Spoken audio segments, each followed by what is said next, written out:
bagaimana Syafiq ingin membuktikan yang Syafiq sudah pun bebas daripada gangguan emosi. Maksud saya macam apa yang berlaku pada Syafiq, Syafiq nak back on track, nak konsisten balik. Pada mulanya memang tempoh yang agak sukar. Memang benda ni kan selalu ada dalam ingatan saya. Bila saya dah join training, saya dah masuk dalam padang. So, mungkin itulah saya akan lupa segala masalah. And then saya akan berusaha yang terbaik untuk dalam padang. So, dia punya masa tu memang agak panjang lah. Tapi bila saya dah start dalam team, dia akan lupa seketika untuk setiap masalah. Your life, your career, dengan apa yang berlaku semua tu macam orang kata perjalanan hidup you lah. Tetapi membawa misi negara dengan hati yang masih lagi orang kata ada kesan dia. Mungkin Syafiq boleh kongsi sikit dengan kita lah. Apa yang you rasa? Apa yang saya rasa memang yalah, kita takkan dapat lupakan benda yang telah berlaku. Tapi macam sebab saya dah banyak bercakap dengan orang-orang yang lebih positif. So apa yang terjadi tu memang takdir. Memang itu adalah perjalanan hidup. So tapi buat masa sekarang adalah misi yang penting bagi saya dengan tim dan juga tu Malaysia lah. Sebab benda ni kita dah dapat ni. Kalau kita tak ambil peluang, kita akan merasa betul-betul rugi. Ada tak macam Coach Tan heart to heart dengan you lah, apa yang dia mahukan, apa peranan yang dia mahukan untuk you bawa dalam pasukan kali ini? Memang ini sudah satu peluang untuk dibuktikan. Walaupun keadaan di bola, saya akan buktikan apa yang pernah saya lakukan, apa yang boleh juga saya lakukannya pada game-game yang akan datang. So dengan keadaan di bola, apa yang coach bagi KL, saya akan terus lakukan apa yang kita perlukan di dalam padang.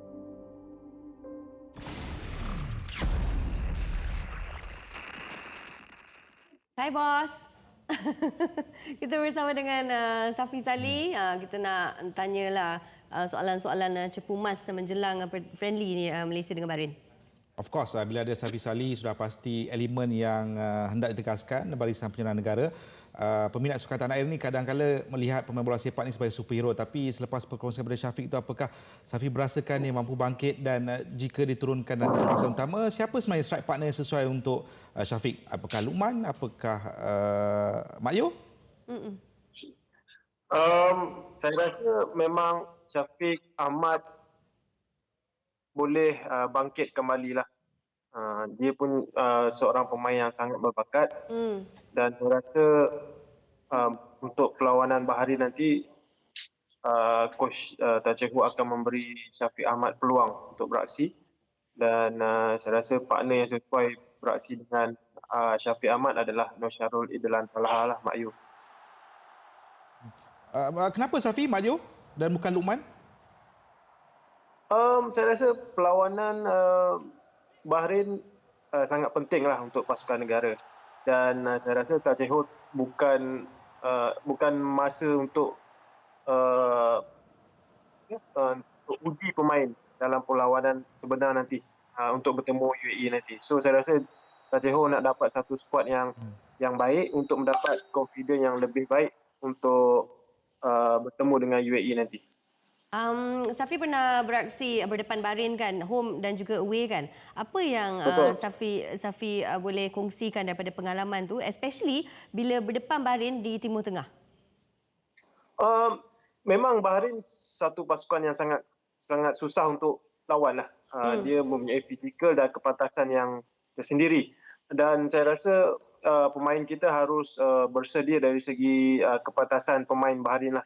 Mereka juga mempunyai skill individu yang sangat baik.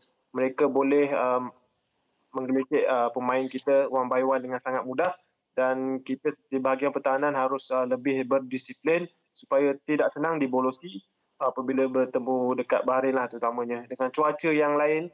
Dan sudah tentunya Bahrain mempunyai kelebihan yang sangat ketara berbanding dengan pasukan kita. Okey. Dalam 10 tahun Safi beraksi untuk Harimau Melaya, Safi ada pengalaman beraksi menentang Bahrain. So, apa yang Safi boleh kongsikan mengenai bahaya yang mungkin pasukan negara bakal hadapi berdepan dengan mereka? Sebab memang tim dah lain kan, masa time Safi dulu dengan sekarang, tapi bahaya tu memang ada, mesti sama. Saya rasa dari segi fizikal, Fizikal mereka boleh lah. Kalau kita nak ikutkan fizikal kita dengan pasukan lain sekarang ni hampir sama dengan pemain naturalisasi yang ada. Tapi dari segi fizikal yang lain, maksudnya dengan kepatasan diorang, dengan diorang punya mobile sebagai satu pasukan. Majoriti pemain Bahrain adalah fizikal yang tinggi dan mereka mempunyai kualiti individu yang sangat tinggi. So saya rasa pasukan Malaysia harus berwaspada dengan terutamanya di bahagian tengah.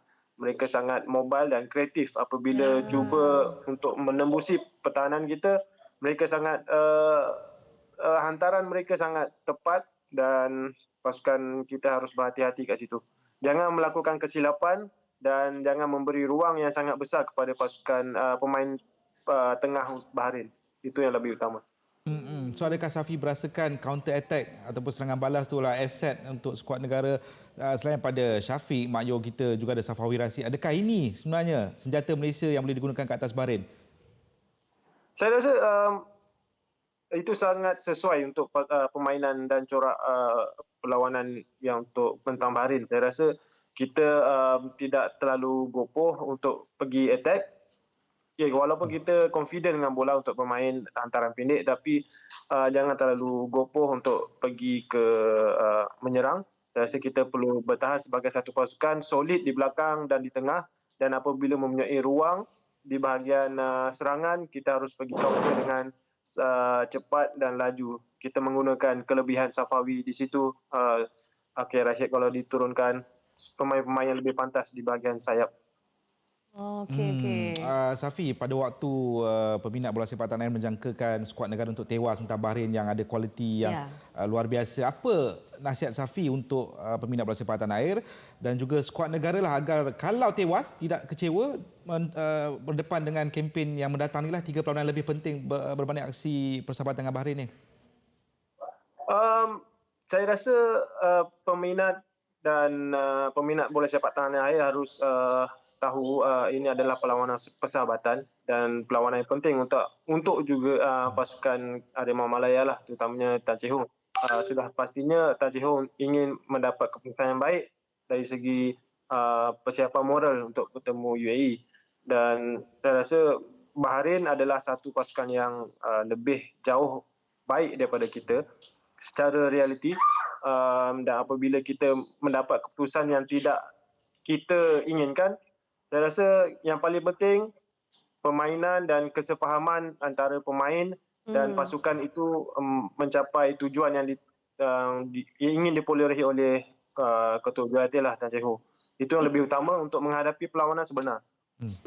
Kita banyak sentuh tentang Bahrain sebab memang itu perlawanan yang bakal berlangsung kan dalam friendly. Tapi ini soalan kepada Safi based on pengalaman dan juga pengamatan Safi kan. Bahrain kita dah sentuh, tapi Bahrain dengan UAE. UAE itu ujian sebenar Malaysia sebenarnya kan. Betul. Dua negara ni, Bahrain, UAE, yang mana lagi bahaya sebenarnya untuk pasukan negara? Saya rasa Bahrain lebih bahaya. So kalau Malaysia mampu membuat kejutan ke atas Bahrain, so kita ada sedikit lebih moral di situ untuk bertemu dengan UAE. Okey, nak tanya soalan Cipu Mas. Adakah Safi bersedia dengan kesedihan kekalahan Manchester United secara ringkas? Ya, satu perlawanan yang panjang sampai 12 penalti, 11-12. So memang sangat kecewa. Ending yang bukan diharapkan lah. Saya faham. Mungkin dia perlu belajar dengan Safi Salih bagaimana untuk ambil penalti. Tapi itulah cerita dia. Safi, terima kasih banyak. Terima kasih Safi.